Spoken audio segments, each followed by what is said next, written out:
Welcome to this week's look at the state of the New York City real estate market. This report is for the week of July 14th to the 20th. As always, we will be looking at what is happening in the luxury market, the Manhattan market, and the Brooklyn market. At the end, I will share some additional information with you about what is happening in the market, some data that is likely to be very helpful to those people who are buying or selling. So if you are an active buyer or seller, you're definitely going to want to stick around because this information will help you to have the most successful outcome possible.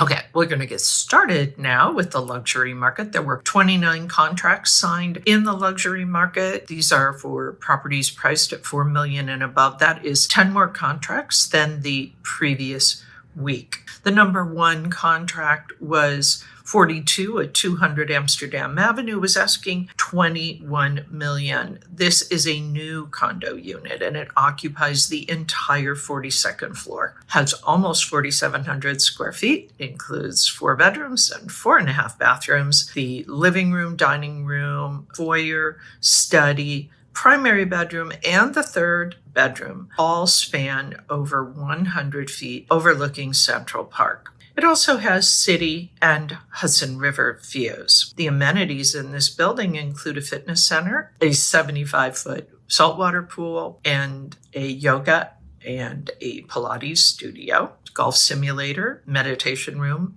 men's and women's steam rooms, an infrared sauna, a lounge, children's playroom, and a landscaped terrace. The monthly common charges and real estate taxes total approximately $24,000. The number 2 contract was a townhouse at 61 East 80th Street. It was asking just under $20 million. The 6-story, 20-foot wide house has 9,000 square feet. It includes 3 bedrooms and 4 bathrooms and 2 powder rooms and 5 gas fireplaces and an elevator. It also has a garden and terraces off the living room and one on the roof. The seller purchased the house for just under $11 million in 2007 and then completely renovated it. The annual real estate taxes are $155,058. The total weekly asking price, sales volume, 238,889. The average asking price, 8,237,552. Median asking price, 6,250,000. Average discount from original ask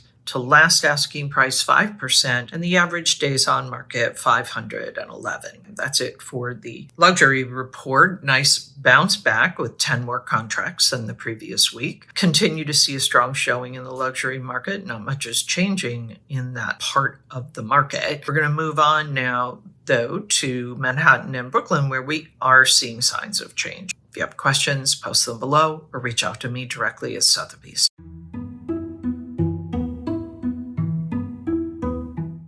In Manhattan, summer seasonality is definitely in effect here. The supply overall drifting lower, as is the liquidity. The weekly front, we'll see that the new listings are slightly up, but they're probably going to start getting lower. And the contracts signed are somewhat holding steady, but if the seasonality continues, we're likely to see those decline as well. So let's get into the numbers on the Manhattan front. We see that the weekly supply is down 21.5%. 267 properties came on the market. Contract signed 203.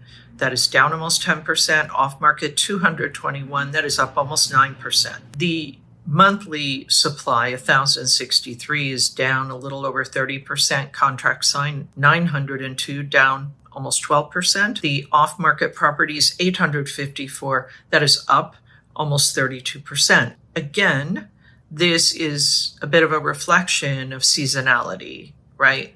We're starting to see sellers taking their properties off the market as we move further into the summer. And we're starting to see, as I mentioned, both the contracts signed and the supply kind of drifting downward. This market pulse showing is up 1.1% from last month and up 0.6% from last year. We're kind of back in that neutral place, balanced place between supply and demand. The liquidity pace chart is down 8% from last month, down 0.2% from last year at 902 contracts signed in the last 30 days. That is it for the numbers for Manhattan. I do have a little bit more that I'm going to share with you at the end of the report, but for now, why don't we move on to Brooklyn, and then I'll kind of wrap it all up and share that additional information with you.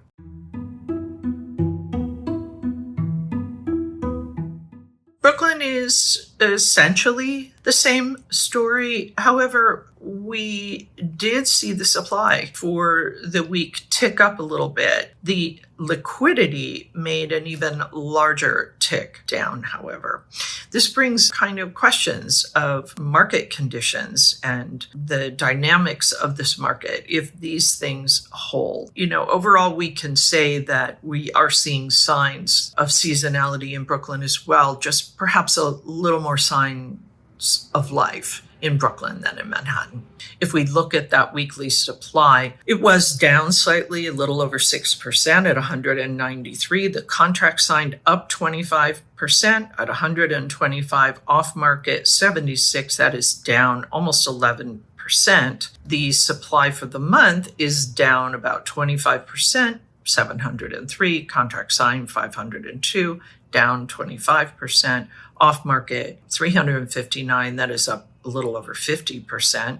Sort of like with Manhattan, we're starting to see sellers getting fatigued. They're not having the success they had hoped for. They didn't get their property sold in the time they wanted to, so they're starting to take their properties off the market. So we're seeing those numbers going up. If we look at the market pulse, we see it is up 1.4% from last month and down 0.9% from last year. Looks like it's moving into sellers market territory. Of course, this chart is a reflection of the balance between supply and demand. 1 week does not a trend make. However, it is worth noting that the supply is kind of not quite keeping up with the demand, at least for the moment. The liquidity pace chart in Brooklyn, 502 properties went into contract over the last 30 days. That is down almost 22% from last month and down just a smidge over 13% from last year. Any questions about what's going on in Brooklyn, please post those below or reach out to me directly at Sotheby's. We're going to move on now and wrap this up. I'm going to share some additional information with you,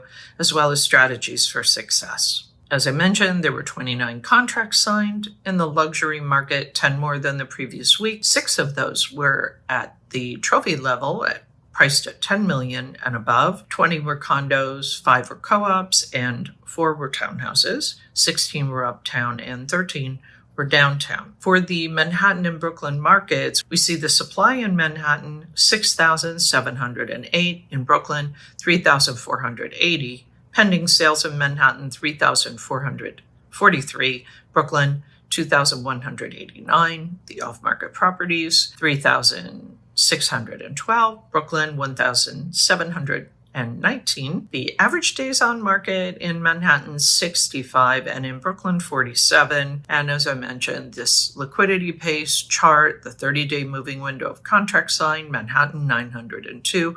Brooklyn, 502. So we're going to look at these mortgage rates now to see what's happened over the last week. And what we see is that the 30-year jumbo has come down a bit and the 30-year conforming seems to be rising a little bit. Again, nothing truly noteworthy. We do need to kind of keep an eye on what's going on with all of that, because for some people who aren't paying all cash, these mortgage rates are very important. So I will continue to report on this every week so you have the latest charts. And of course, if you're working with a mortgage professional, you'll be getting this information, especially information that's relevant to your situation, in far more detail. So the 2 charts that I'm going to share with you this week are addressing the decline of the dollar as it affects New York City real estate.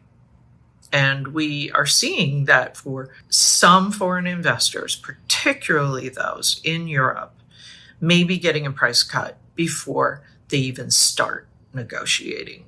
Will this trigger more activity from the foreign investors? If they're looking for opportunity, why not? I would say it probably will. We've seen that come and go, right? We've seen the foreign investors, when the U.S. looks good to them, they will park their money here. And when it doesn't look good to them, then they won't.